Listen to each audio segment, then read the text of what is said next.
Hey, how you doing? My name is Scott. I'm with America Billiards Service here in Arvada, Colorado, and today we're going to shoot a little bit of a video. We're going to show people how to measure a pool table.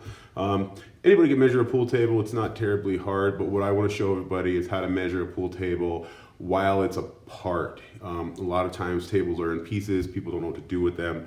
So what we do is tell them just to grab a tape measure, measure on the top rail.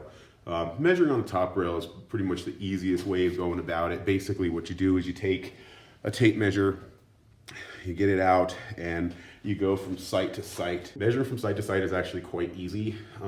Your common residential 8-foot is usually around 11 inches between dot to dot. If you go and get yourself a 9-footer, you're looking around 12.5 inches.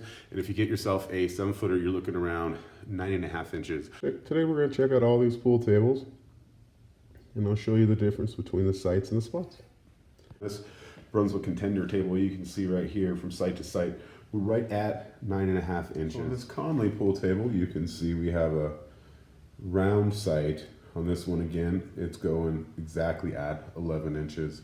This is our 9-foot pool table. This has a double diamond sight on it. This pool table does show 12.5 inches apart from site to site. Again, just furthering my point, I suppose. All right, so that wraps it up for us here. We're good to go. Thank you for watching this video. Please like and subscribe if you want to see more of these. Otherwise, have a great rest of your day. Bye.